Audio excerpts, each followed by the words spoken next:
Hello and welcome to our weekly share on the Parsha, this season focusing on the Torah of the Yeshiva of Kelm. As usual, we will start with our dedications for people who need a refuah shalema. So, for Rafal Chai Ben Sora, a dear friend of mine, doing very well. He sent me a text yesterday. His results of tests are showing nice, stable condition, and we wanted to remain that way, and in fact, even better than stable. For my dear wife, Itabrifka Basim Esther, for Uriah Chaim ben Chana Yehudis, the little boy who's waiting with the lung transplant, and who have I missed out?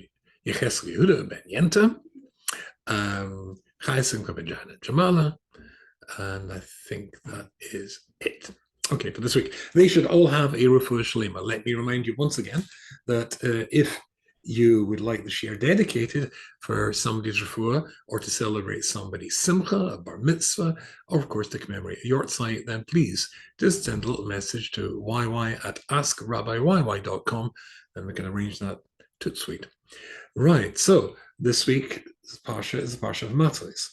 It starts off talking about Nedorim and oaths that a woman might make and the consequential halakhic implications of that. And then we're moving on to the last war that Hashem commands Moshe to fight on behalf of the Jewish people against the Midianites, which is where we're going to focus. Talking of wars or threatened civil wars. And of course, you remember, as we're in the period of the 3 weeks, that when the Roman armies arrived, when Vespasian's armies arrived at the walls of Jerusalem, they were told, no, you don't have to actually attack. The Jews are busy engaged in a civil war at the moment. They're slaughtering themselves. And therefore, just let them kill as many as possible before you have to have any of your good Italian boys go in there and maybe get killed as well. So basically, with the civil unrest, I can call it that, erupting in Israel just now. I mean, it's almost as if the society has decided to give us a modern update on the civil unrest and civil tensions that split the Jewish people leading up to the destruction of the temple. Although it might be a time, an ideal time, to maybe consider what's going on there. Now, I'm not going to go into it. You'll see shortly the actual conflict. But certainly, it would be fair to say that the conflict seems to be between the left of Israeli society and the right of Israeli society, their worldview, and then there is the Haredi world in the middle. They have, and the leadership of the Haredi world has more or less kept out of this. This is despite the fact there was a demonstration marching through Bnei Brak, trying to, as it were, make it quite clear that who they really didn't like, but were met with bottles of water and food, and the whole thing fizzled out in instead of the confrontation, which I'm sure some people would like to have seen take place. There was an expression of affection and brotherhood and sisterhood and love, and everybody went home quite happily. But there seems to be three sections of the society, which again totally parallels the situation when the temple, lead up to the temple's fall. There was the ultra secularists, pro-Roman. There was the ultra nationalists, and there was again, I suppose, what we could broadly term as the Haredi element, who remains somewhere neutrally in the middle.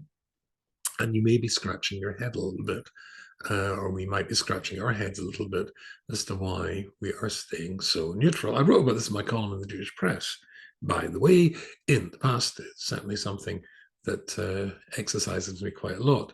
I don't think anybody who is a proud member of Klal Yisrael, seeing what's going on in the Jewish state, and everybody keeps saying it's the only state we have, it's the Jewish state, etc., etc. But there seems to be quite a few people willing to, gamble with the integrity and the security of the Jewish state to prosecute this civil unrest. Let's consider, therefore, Jewish leadership and Jewish leaders and their role when the Jewish people are, as it were, in need of leadership. I think that would be an appropriate place to start. Now, this week's Parsha sees, as I said, the Jewish people go out to war against Midian, and they don't do what they're supposed to do. Instead of it being a war of, well, the most radical kind, they save the woman, and remember, it was the women who were engaged in the conscious effort to get the Jewish men killed, and a couple of thousands or so were.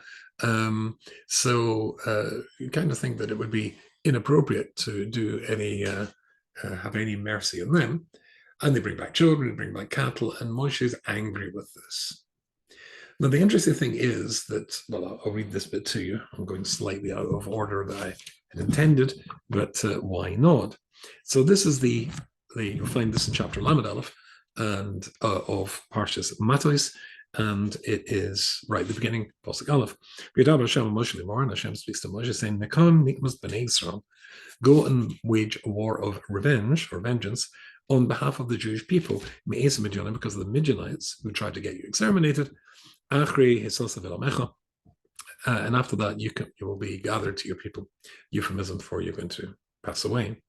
But Yadabar Moshe, incidentally, I can't resist going off a slight tangent. After you be gathered to your people, what do you mean gathered to your people? And this is the hint in the Torah of when a person passes away, when they go upstairs, then their people are waiting for them. Their children, their grandchildren, because there's no time in heaven, so they're already there. Their teachers, their parents, and everybody who's affected their life, who will be gathered to your people, everybody you interacted with.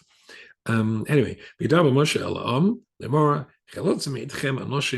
so there's a national conscription or fraction of the Jewish people to go out to fight this battle. They go out, they fight, and as I say, they don't do exactly what they're told. But the critical thing here is what the Apostle reports. So of course, Aaron the Kohen has died. So Loza, his son, has taken over as the Kohen Gadol. So Moshe and the Kohen Gadol go out. The Kohen Ada and all the princes of the Jewish people, they cross him to greet the returning and victorious Jewish army. And they go outside the camp.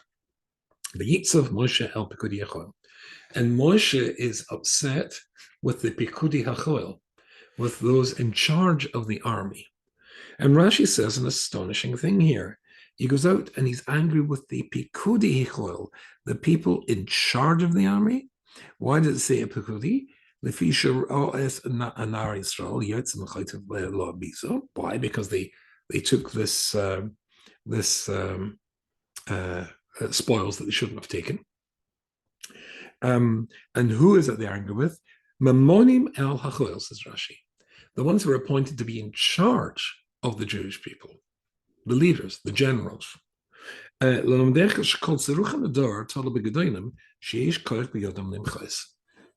intriguing Rashi. But the mistake or the offense and the heavenly calculation of the Jewish people in every generation, in every time, rests fair and square at the doorstep of the greats of the generation who had the ability to protest the behavior of the people. So when the army comes back, Moshe is angry with the commanders of the army, not the foot soldiers, not the ordinary people. And Rashi says it's always like that. The leaders, the people who could have been influenced, who could have protested, who could have changed the direction of the Jewish people, avoiding mistakes and didn't, that's the ones who are in trouble. Interesting. Now, this concept is so critical. Let's go back to Parshas Bolak. So just starting with the previous Parsha, again, you'll see the exact same concept. So this, I'm going to turn to the Alshach, so we're not coming to Kelm yet. Kelm this week, we're going to be looking at Ramatasiel, or listening to Ramatasiel Solomon, what he has to say in just a few seconds. Ramatasiel Solomon was a Talmud of Reb Eli Lapin. Reb Eli Lapin was a Talmud of Kelm, and Reb Eli Lapin was one of the great Mussar giants and one of the great Mussar teachers. Ramatasiel Solomon is his Rebbe. He only learned with him in Kfar Hasidim in Israel for 1 year, but that was enough to attach soul to soul and to claim him and hail him as his Rebbe. So here what Ramatasiel as it were, who is one of the offspring of Kelm, as to say in just a few seconds. And of course, Rabbi Dessler. You won't get to my share without hearing Alshik or Rabbi Dessler. But anyway, let's have a look at what the Pasuk says in the previous Parsha, in chapter Kofim, Pasuk Aleph. V'yeshev Yisrael b'Shittim. So the Jewish people camp at a place called Shittim. V'yochel ha'om liznois el b'nois Moav. And the people start to do znus, sexual immorality, with the daughters of Moab. But Yikren ha'om l'zivkei lehem. And the people, invite the people to, that's the people, the Jewish people, to sacrifice to their gods. And the people ate the tray food and they bowed down to their gods. But Yitzam Yisrael Baal Pa'or, and Yisrael gets involved in Baal Pa'or, that strange, disgusting avodah zarah. We have to excrete in front of the idol. And Hashem is angry with Yisrael. So let's read that again. And to give you a hint, if you listen carefully, there's a difference between the definition or the description of the people we're talking about here. So again, Yisrael b'Shittim. So Yisrael camp in a place called Shittim. V'yochel ha'om, and the people, the people start to get involved in sexual immorality with the Moabite woman. It's the seduction that Balak had suggested. I can't curse them, but God hates sexual immorality. Get them to engage in that, and you can get them. Then God will withdraw his protection. But so they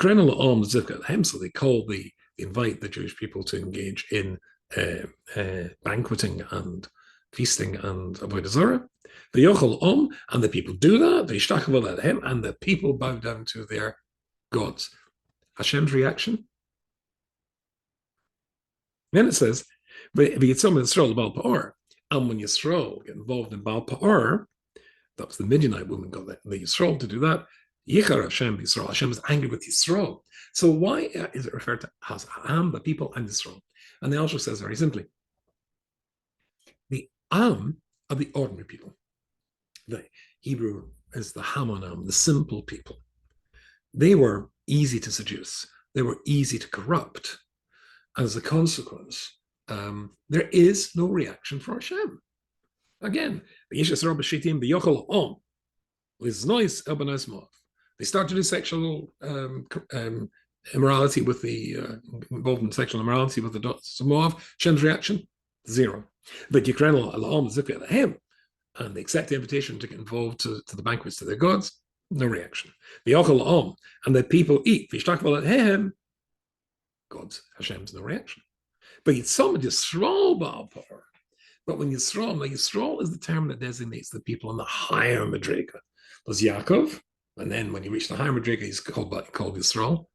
The highest people get involved in the same process, the same seduction, due to the Midianite woman, and Hashem's furious with them.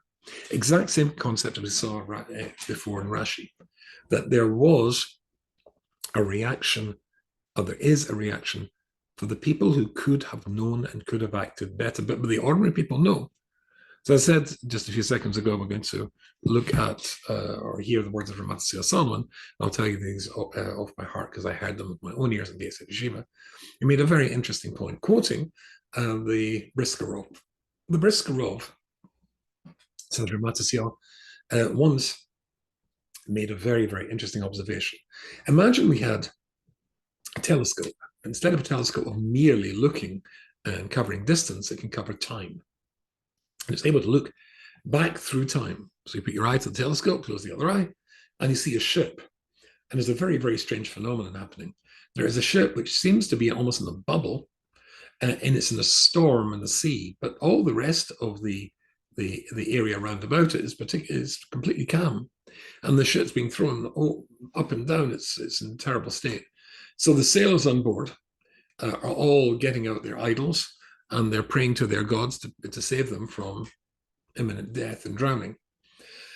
On the deck, there is one person who is doing nothing. He's not getting involved in idolatry. And they want him to pray to his God, Hashem. So and you don't, for this metaphor to work, for this marshal to work, you've got to pretend you don't know the story. So you're just looking back in time and you're seeing this ship, and there's a whole bunch of 20 sailors all praying to idolatry. One guy is not. Hashem's causing, clearly a miracle, them to be threatened with death. Who do you think Hashem's angry at? The 20 who are worshipping idols and praying to idols, engaging in idolatry, forbidden to a non-Jew as much as it is for a Jew, or the Jew who's not? Well, I think the logical deduction would be he's angry with the 20 guys who are praying to idolatry, not the Jew who's doing nothing wrong. But of course, the story is not that at all. Is that who Hashem is angry with is the one who knows better. That's the fellow called Yonah, or Jonah in English. Yeah, so basically it's the same concept again. Hashem gets angry with the ones who should know better, who could know better. And that takes us back to our previous topic, and that is the greats of the generation. So Rashi said in this week's Parsha, when Moshe goes out and he's angry with the Pikudi Echoel, he's angry with the people in charge, so the Seruchim, the failures, the mistakes of each generation depends or lies in the failures of the greats of the generation. Let's consider that for a second.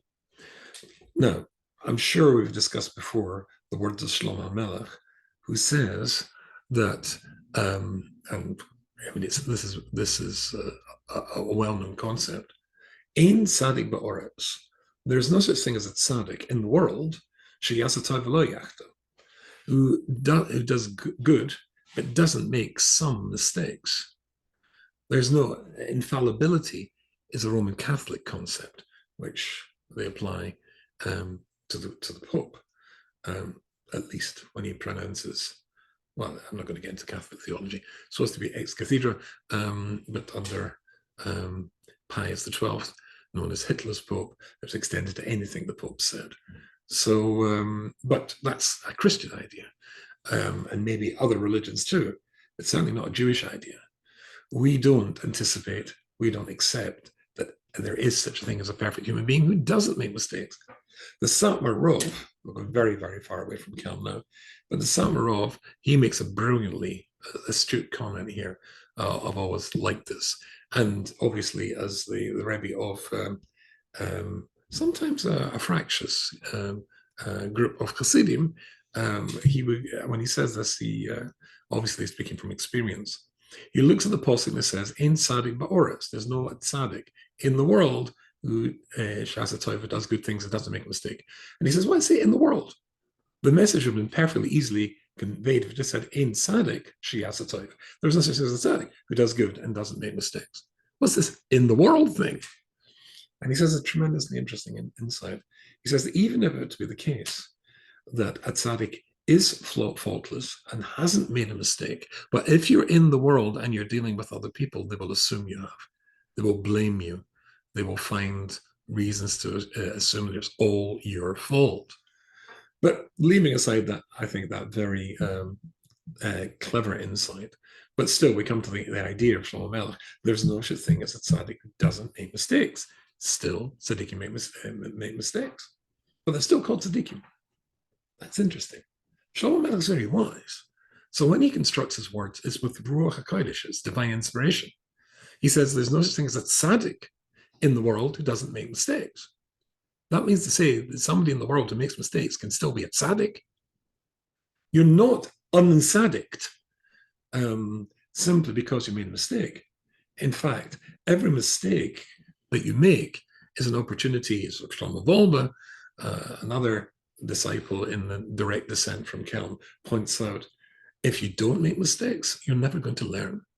The graph, as I often share, if we can't really do this, I suppose I could change the screen and show you a graph. Imagine a graph, right? So it goes like this. Here's the Jewish people coming from the 49th level of spiritual compromise and purity in Egypt.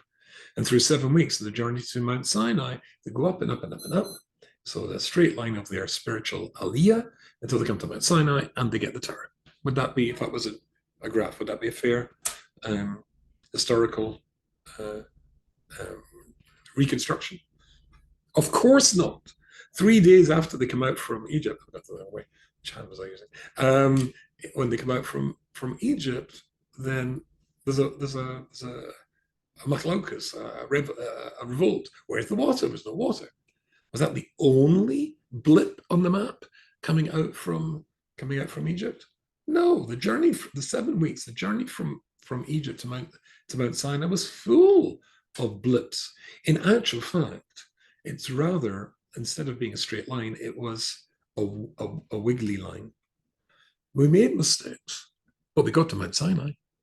We got to Mount Sinai in part by having made mistakes. Says Rosh Hashanah, the mistakes that you make can often be the greatest educators you can ever have in your life, pointing out to you, if your eyes are open and receptive to knowing that you made mistakes, and you can make mistakes as long as you're not a narcissist, then you're able to learn from the mistakes that you made.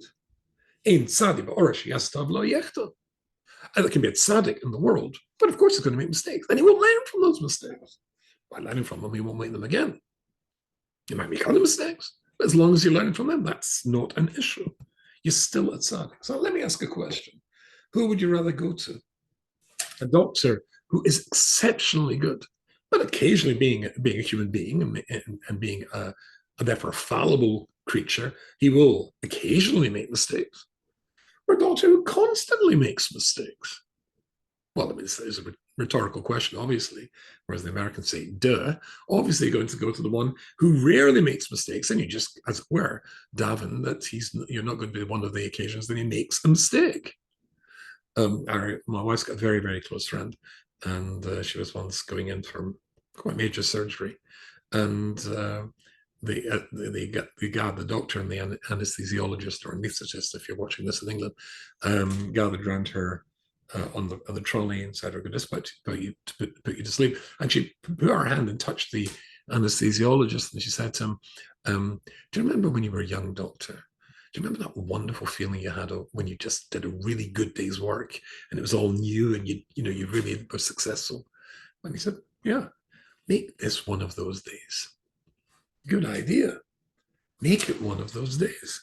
So we make mistakes.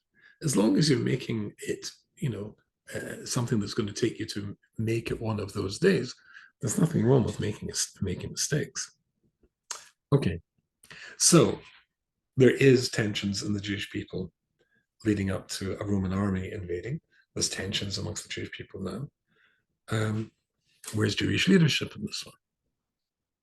So I defined or described the current situation in Israel as a conflict between left and right. And I think that would be a fair, by any stretch of the imagination, a fair description. The left's view of the world, which is going to be profoundly antipathetic to everything the right holds, is something which, well, let's just hope that it doesn't escalate to the point that it has to be a divorce. And of course, a two-state solution could be a two-Jewish state solution, something that happened in the past in the Jewish people with a state of Judea and a state of Israel with catastrophic consequences in the long term. It may have solved the immediate clash between two elements in the Jewish people, but didn't have long-term positive outcome. Leaving that aside, moving on to today's situation, why are the Haredi rabbis, why is the Haredi element quite large, I think 2 million, representing 2 million, neutral on this, or not quite neutral, but not out there in the streets, which would, of course, be a major escalation. As there are right-wing protesters out in the street. I have a very close member of my family who feels that he has to be out there protesting in the same way as the left are protesting in support of the government, as opposed to them having the opposite idea. So why aren't the greats of the Orthodox Haredi world doing the same thing? There's a wonderful Rabbi Dessler, and Rabbi Dessler, there's a long version of this, but a short version of this I noticed last week for a share for 31 minutes and 31 seconds. It had in my YouTube channel, those who watch it there, a very, very large turnout, much, but twice as normal turnout. So maybe instead of 45 minutes, 31 minutes is a good idea. So I'm aiming for that. But Rabbi Dessa in Chilik Aleph Miktam points out that there are various versions of worldview that a religious Jew might have. He might view the world in which, of course, God exists, but basically the world works in cause and effect. And if I make my plans and get it all right, and then daven to Hashem that He doesn't let anything come out of left field, nothing unexpected to disturb everything I've worked out, then everything will be okay. Rabbi Dessa says that's basically that's the basic levels of faith, of emunah that a Jew could have, and would define his relationship with God. Just the basic. Basically, says Rabbi Dessa, you call yourself a partner of God. I'll do my bit. I know how to control things, and you can do your bit, and that would be okay, right? Partners. Okay. Stage 2 is somebody who says, no, everything really comes from God, and He controls the whole thing. That's a good idea. That's a good way to look at it. But you're still considering the world as something to be controlled, as though it has a reality. There's a level above that where a person considers the world to have no reality at all. There's a level above that where you realize that the perception of the world having a reality is particularly dangerous. That's a very, very high level. But then Rabbi Dessa says, so I can't resist reading this to you.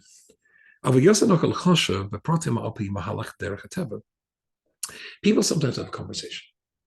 And for example, the war in Ukraine, and they're talking about the tactics of the Ukrainians versus the Russians, the armaments, the morale of the soldiers, etc., and make calculations consequently as to who they think will ultimately triumph in the battlefield and in the war. But don't we say every morning in our davening, Hashem ish makom Hashem shalai?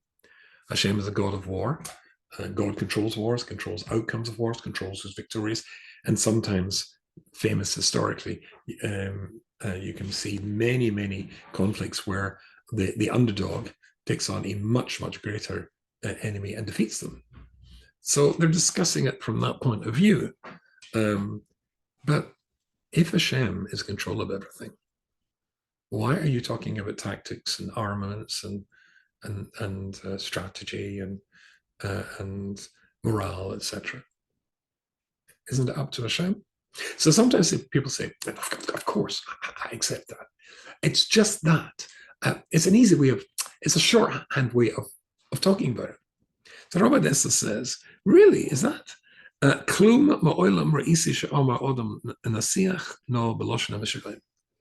that what you're doing? Have you ever heard somebody sitting beside his friend and saying, I have a great idea. Let's have a conversation as though we're both mentally ill. I'll be a banana and you can be a porcupine. Okay? Let's go. Of course not. If you have a conversation in the terms of the conversation, you believe in the terms of the conversation. So if you're talking about it in that sense, you believe it in that sense. The Rashi says in the beginning of the Torah, the Bereshis bara Akim Zashman Oret, God created the world at the beginning. Bishvil Yisrael. Everything that happens in the world is for the Jewish people. And what Jewish people? Which Jewish people are critical to the outcome? Not the left demonstrating in the streets. Maybe not the right demonstrating in the streets. For the Jewish people, as we saw last week in Parsha, for the Jewish people who could know better and should know better, who realize that Jewish people are one. Even when we are wrong, we are still one. Who knows and has learned the idea of we, ultimately, the Yisrael, the element that can be defined as Yisrael, we hold in our hands the fate of the Jewish people. Therefore, not being sucked into the conflict, which was the position of the rabbis at the time of the destruction of the Second Temple, is echoed here today as well. Let's go back to the Alsha. In Parshas Hazinu, when right at the end, and we're actually not too far away from this, because we get to the end of Bamidbar and then we come to Devarim, then in the famous Hazinu poem, I suppose you could call it, song, Hazinu Shemaim Va'adabera, listen, O heavens, and I will speak, V'tishma Oretz Imrupi, and listen to the words of my mouth. the Imra, the Tishma Oris, and let the land, the earth, hear the words of my mouth. So the Alshich points out the difference between Dibor and Emor, which we're all familiar with. Daber is to speak harshly, Emor is to speak gently. So the Alshich says something brilliant. Hazina Hashemayim ba'adabera. Listen, heavens, and I will speak. Daber. I'll tell you what to do. Moshe can command angels to do what he wants. But Tishma it's in repeat, but I'm speaking to human beings, speaking to people in this world.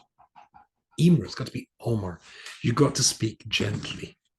You've got to speak in a way that they'll be able to hear what you're going to say, not speak to them harshly, not conflict. That's something that simply doesn't work. And last week, I blatantly and nakedly tried to sell you this book. It's not because I want the $20. It's because I want this book, which called Building Tomorrow, Sina's Kingdom, how it starts, how it spreads, and how to get rid of it for good, which is it's a manual for the 3 weeks. As I said, we've got Shlomo Volba, his essay on Sina's Kingdom, Rabbi Dessler, the Pele Yoetz, we've got the Shem Mishmuel, Sfardim, Hasidim, various classic giants on the subject of Sina's Kingdom, how it spreads. There's a new translation by myself of the Chofetz Zahav Israel. There is a new translation by myself of the first parak of Tamar Devora, and there are extracts from the Gemara on incidents which lead a person to solve the issue of conflict between various elements in Jewish society, which of course can lead to, as I said before, civil unrest. Here's a famous, I'll read this to you quickly in English, and I'm sure you know this anyway, the Gemara in Shabbos 31a. The story of the wager to get Hillel to lose his temper. The Talmud in Shabbos tells the story of two individuals that attempted to make Hillel lose his perspective and lose focus on always being like a reed when facing provocation. Remember, we said that last week. And last week's share, and we talked about Rebbe Loza, when the Eliyahu Novi appears to him in the form of an ugly man, and he said something inappropriate to him. Like the conclusion at the end of it was always be as pliant as a reed and not as unbending as a cedar. From a reed, you make a pen which writes Sifrei Torah and mezuzahs and tefillin, the ornaments of Klal Yisrael. Listen to what it says. There were two men who wagered with each other, saying, anyone who can provoke Hillel to anger will win 400 zuz. One of them said, I will do it. It was Friday afternoon, and Hillel was washing the hair in his head. So he's shampooing his hair. Have you ever been in that situation? And then the phone rings. The wager came to the courtyard of Hillel's house and said, "Where's Hillel? Where's Hillel?" Hillel wrapped himself in a robe and went out to greet him. He said to my son, "What are you looking for?"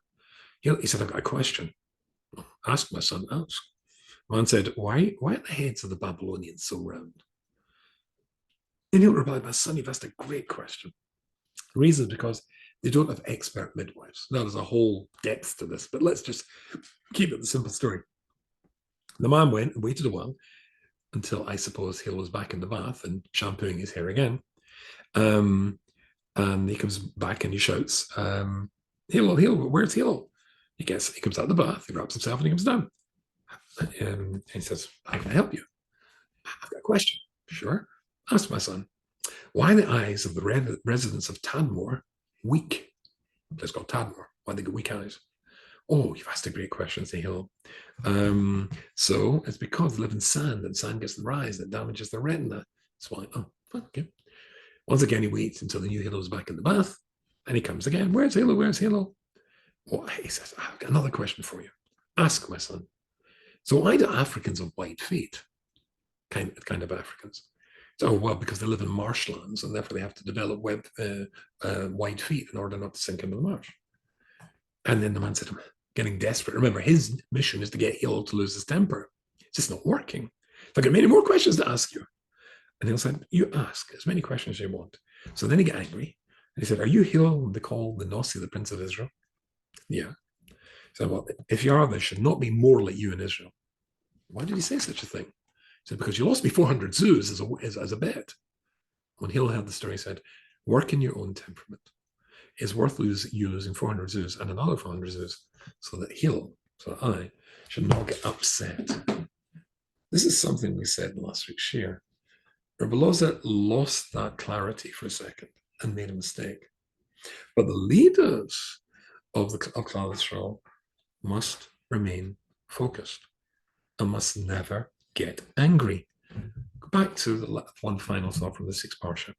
In the sixth Parsha, then after Moshe loses his temper, and we said this last week, if you remember, when Moshe loses his temper, then he sends out, or Rabbi Elazar comes out to tell the Jewish people why it is that, or what they have to do in order to take the vessels and the pots and pans they brought back as spoil and make them kosher. Why is it Elazar?